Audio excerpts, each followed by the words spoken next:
আপনি কি উচ্চ রক্তচাপে ভুগছেন? আপনি প্রতিনিয়ত আপনার ওষুধ খেয়ে যেতে হচ্ছে। একটু দাঁড়ান, আপনার জন্য ভিডিও। যারা উচ্চ রক্তচাপে ভুগছেন তাদের জন্য রেমেডি নিয়ে আসছি, দুর্দান্ত কার্যকরী। ভিডিওটা শেষ পর্যন্ত শুনে যাবেন। আর এটা ব্যবহারের ক্ষেত্রে কিভাবে ব্যবহার করবেন এটা যেরকম শুনবেন, তার পাশাপাশি আপনি কে কে খেতে পারবে না সেটাও শুনে যাবেন।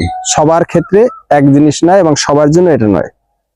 আপনার যদি প্রয়োজন থাকে তো আপনি দেখুন, আপনার প্রয়োজন নেই আপনি বেরিয়ে যেতে পারেন। হ্যাঁ, তবে শুনে রাখা ভালো, জেনে রাখা ভালো কোন সময় কোন জিনিস কাজে লাগবে। তবে আজকে যে আলোচনা করব সেটা হচ্ছে এই যে সজনে গাছ, সজনে পাতা।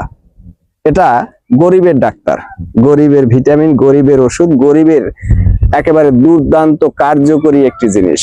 এই যে আমার পিছনে দেখছেন বড় এই যে সজনে গাছ, এর পাতা, ছাল, মূল, বাকল থেকে সব প্রচুর প্রচুর উপকারী মানব দেহের জন্য।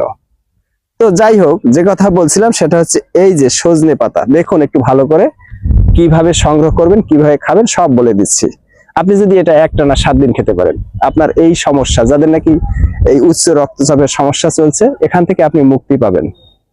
যারা দীর্ঘদিন প্রতি রাত্রে আপনার ওষুধ খেয়ে যেতে হচ্ছে এবং আপনি কোনো সমাধান পাচ্ছেন না, তাদের জন্য এই যে দেখুন, এখানে আপনি দেখতে পাচ্ছেন ভালো করে 2 রকমের পাতা আছে, একটা সবুজ আর একটা হলুদ। এই যে সবুজ আর হলুদ 2 রকমের পাতা। আপনি যে কাজটি করবেন, এখান থেকে এই যে হলুদ পাতাগুলো সংগ্রহ করবেন। তবে হ্যাঁ, আপনি যদি এটা সংগ্রহ করতে নাও পারেন, আমার সাথে যোগাযোগ করতে পারেন। এটা দুভাবে আপনি খেতে পারেন।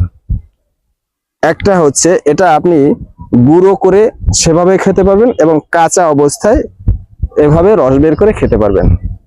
তবে অবশ্যই আপনাকে সবুজ পাতা নিলে হবে না, এরকম পাকা পাকা পাতা সংগ্রহ করতে হবে। এই যে পাকা পাকা পাতাগুলো, এগুলো সংগ্রহ করতে হবে। এইগুলো সংগ্রহ করে আপনি গুঁড়ো করে রেখে দিতে পারেন, নতুবা আপনি এই পাতার সরাসরি রস বের করতে পারেন। আচ্ছা, কিভাবে করবেন? আপনি এই পাতা সংগ্রহ করে এখান থেকে 3 চামচ পরিমাণ রস বের করবেন। আর যদি আপনার কাছে গুঁড়ো থাকে তো আপনি 1 চামচ গুঁড়ো 1 কাপ জলে ভিজিয়ে জলটা ছেঁকে নিন কিছু সময় রেখে, তারপর সেই জলটা পান করুন। তো কোন সময় করবেন? আপনি করবেন প্রতিদিন 2 বার, সকালে এবং বিকালে।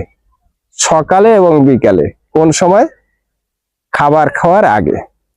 সকালে খাবার খাওয়ার আগে একবার, বিকালে খাবার খাওয়ার আগে একবার। 3 চামচ পরিমাণ। আপনি সেখানে একটু জল মিশিয়ে বেশি করে